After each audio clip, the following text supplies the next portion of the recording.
Fala galera, bem-vindos a mais um vídeo aqui do canal Filho de Peixe. Muito prazer, eu sou André Siqueira e na manhã deste domingo, o primeiro pré-jogo do Campeonato Brasileiro da Série A. Como é bom estar de volta ao lugar de onde nunca deveríamos ter saído. Santos e Vasco, Vasco e Santos se enfrentam pela primeira rodada do Campeonato Nacional. A bola rola já já. Mais tarde, 6h30 da tarde, em São Januário, ingressos esgotados, jogo com transmissão da Record e da Cazé TV. O torcedor santista reencontra Fábio Carille e, sem Neymar e sem Soteldo, vai em busca de uma vitória fora de casa para começar o Campeonato Brasileiro com o pé direito.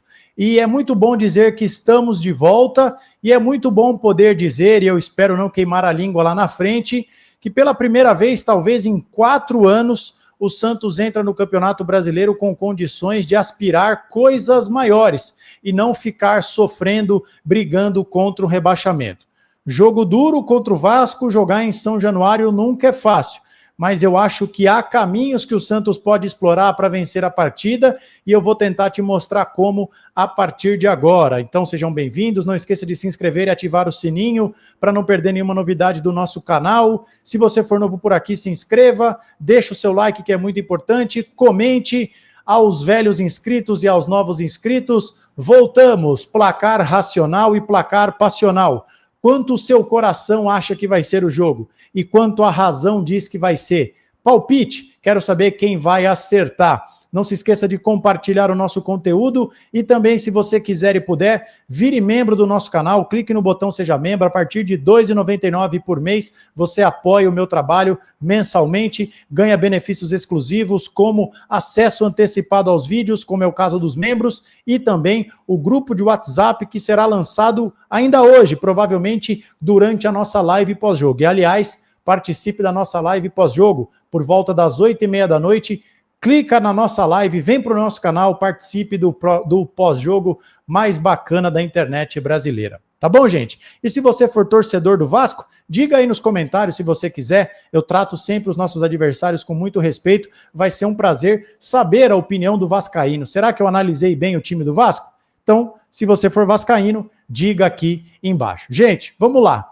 Santos e Vasco vão voltar a jogar depois de muito tempo. O Vasco caiu na semifinal do Campeonato Carioca para o Flamengo e vem quase de um mês de inatividade. A mesma coisa do Santos, que perdeu para o Corinthians na semifinal e de lá para cá teve jogo treino, treinou, também ficou muito tempo sem jogar. Então a grande questão é saber de que ritmo, qual o ritmo que essas equipes vão começar no Campeonato Brasileiro. Períodos de muitos testes. O Vasco, por exemplo, tem jogadores, usou esse período para recuperar jogadores, o Tietê e o Felipe Coutinho, que estavam lesionados. O Maurício Lemos, que jogava no Atlético Mineiro, veio para o Vasco, estreou na última rodada, né, nesse jogo contra o Flamengo, e ganhou a posição de titular nesse período. E do lado do Santos é para saber a expectativa em torno do Rollaser, que vai fazer a sua primeira partida como titular, como jogará o Barreal, que é o escolhido do Pedro Caixinha, para jogar no lugar do Neymar. E o Santos também não tem o Soteldo. O Neymar, todos nós já sabemos por quê, e o Soteldo está sendo poupado porque sentiu um desconforto no adutor, ele que representou a seleção da Venezuela na data FIFA nos jogos contra Equador e Peru. E a grande questão é saber como jogarão essas duas equipes e como o Santos vai se portar diante numa estreia de Campeonato Brasileiro, o nível mais alto, jogando fora de casa. E também o torcedor santista, aposto que está com o Carille entalado na garganta e não vai querer perder para o Vasco, né? Gente, então vamos para os tradicionais campinhos para nós falarmos das prováveis escalações e aí a gente começa a analisar os times com mais profundidade, tá bom? Começando com o Santos, que é a razão de existir deste canal, nada contra o Vasco. O Santos deve ir a campo com Gabriel Brazão, JP Sherman, Gil Zé Ivaldo e Escobar, João Schmidt, Gabriel Bontempo e Barreal, Guilherme Rollaser e Tiquinho Soares. O Vasco da Gama, o Gigante da Colina, vem a campo com Léo Jardim, Pedro Henrique, João Vitor, Maurício Lemos e Lucas Piton, Hugo Moura, Paulinho e Felipe Coutinho, Garré, Nuno Moreira e Verrete.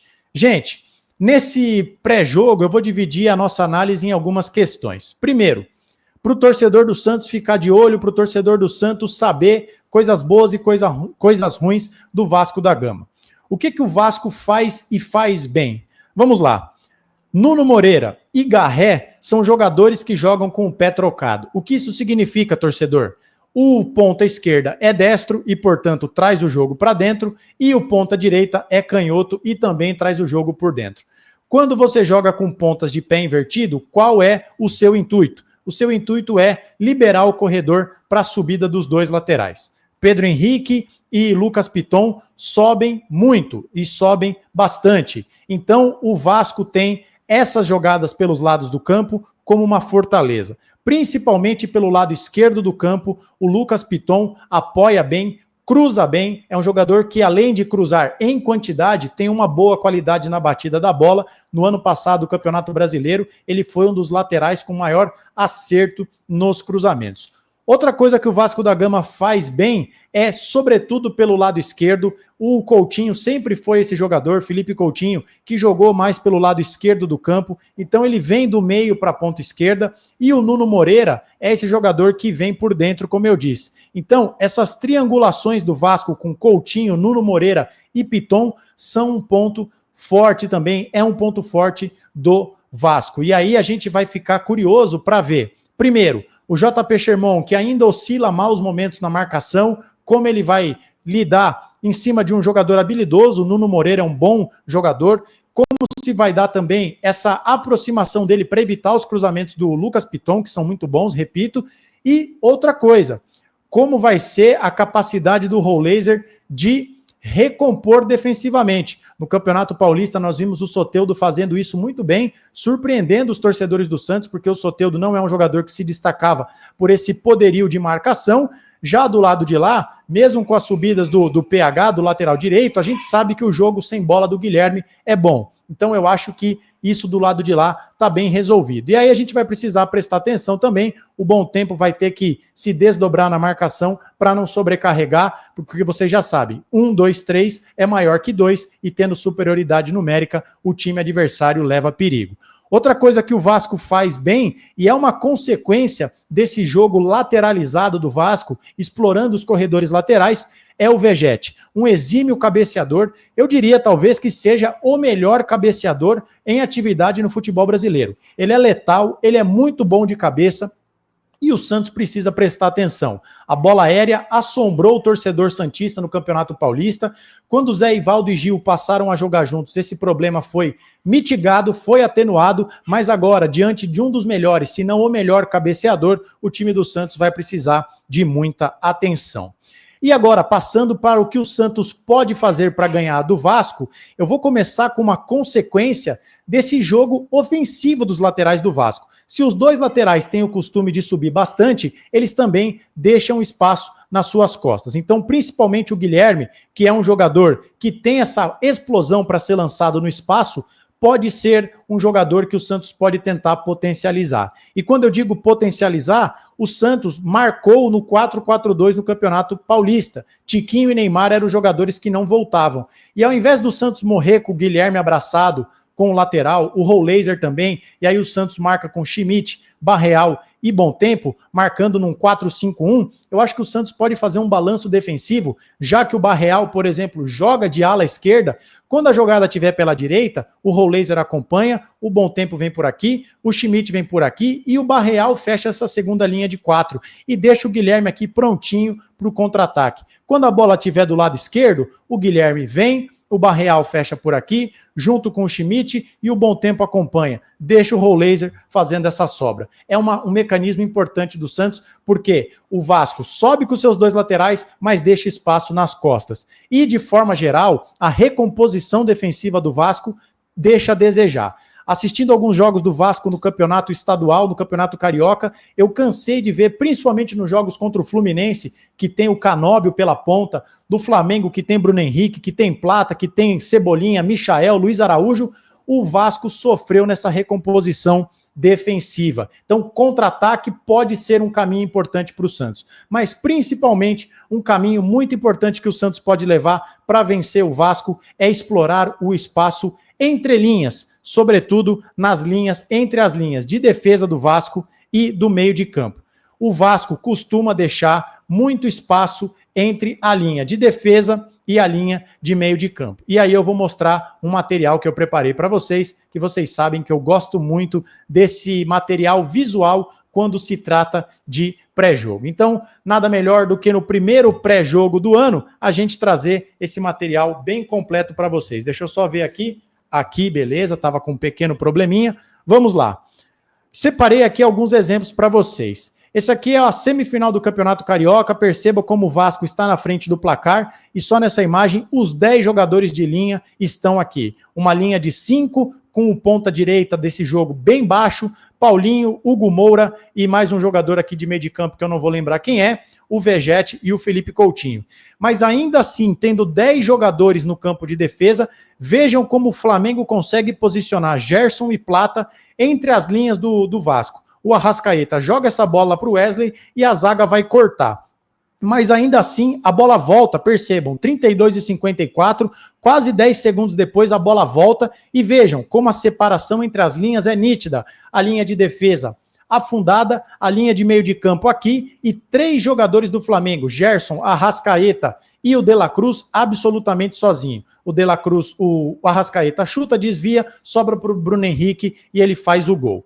Mais adiante nesse jogo, a mesma coisa, uma jogada de linha de fundo, a zaga do Vasco afunda, a linha de meio de campo não acompanha e fica aqui, ó, eu botei essa mancha preta para vocês verem como você tem, num espaço entre a linha de defesa do Vasco e a linha de meio de campo, quase 5 jogadores do Flamengo absolutamente livre. Essa bola vai sobrar aqui para o De La Cruz, a bola fica viajando e ele recebe entre a linha de defesa e a linha de meio de campo com condições de chutar, mesmo cercado, né? O Vasco tem muitos jogadores, mas deixa espaço. É um lance de perigo, mas que não saiu o gol. Aqui é o gol da virada do Flamengo nesse jogo. O Flamengo está fazendo um ataque, o Lucas Piton, que está aqui, ó, que eu estou circulando, afasta uma bola.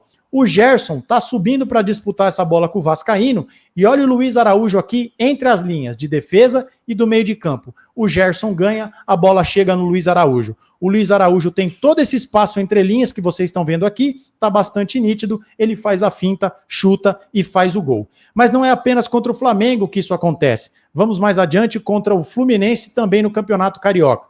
É uma jogada que vem da ponta esquerda, aqui pelo lado esquerdo, o Fluminense vira essa bola para o Arias vai tocar para o Bernal, que é um volante, e percebam, a linha de defesa do Vasco desmontada e um meio de campo totalmente desguarnecido, com a intermediária absolutamente livre. O Arias toca para o Bernal chuta, lance de perigo, mas que não resultou em gol. Outro jogo, Vasco e Sampaio Corrêa, 0-0, um jogo em que não houve vitorioso, o jogo terminou empatado. Uma jogada que vem também pela linha de fundo, começa pelo lado esquerdo, ela vira, cruza toda a área do Vasco, o jogador faz um pivô e um jogador aqui do Sampaio Corrêa absolutamente livre para chutar. Ele finaliza mal e não conseguiu fazer o gol. E aqui de novo, mais adiante, primeiro aqui 28 minutos, agora 31 minutos. Contra-ataque do Sampaio Corrêa pelo lado direito do campo, aqui o jogador está de cabeça baixa e não vê. Mas percebam, linha de defesa do Vasco, todo mundo olhando só a bola, indo em direção ao gol. O próprio lateral direito, o Paulo Henrique, não percebe a presença do jogador e você tinha essa possibilidade de um passe para trás, pegando um jogador absolutamente livre. O jogador do Sampaio Corrêa acaba chutando a bola na direção do gol, ela viaja e não acontece nada. Então, vocês percebam que é um padrão que se repetiu em todo o Campeonato Carioca. O Vasco toma algumas decisões na montagem do seu meio de campo, que deixa esse espaço entre a defesa e o meio de campo, e esse jogo entre linhas é bastante aproveitado. Se tivesse o Neymar, o Santos tinha um caminho e tanto. Não vai ter, mas é um caminho a ser explorado. Contra-ataque nas costas dos dois laterais e explorar esse miolo na frente da zaga do Vasco. É um caminho possível que o Santos pode adotar para tentar vencer, somar 3 pontos e voltar do Rio de Janeiro com 3 pontos na bagagem. Você está ansioso, confiante para esse jogo? Diga aqui nos comentários. Diga também se gostou da nossa análise pré-jogo. No mais, não esqueça do seu like, do seu compartilhamento. Se inscreva se for novo por aqui. Muito prazer. Te convido para participar da nossa live pós-jogo assim que acabar a partida. Vire membro se você quiser apoiar o nosso canal e participe aqui, tenha benefícios exclusivos, mas se não puder, não tem problema, me ajude com os mecanismos gratuitos, que é a sua inscrição, o seu like e o seu comentário. A gente se vê mais tarde na live pós-jogo e que o Peixão possa somar 3 pontos. Até mais tarde, fique com Deus e um abraço.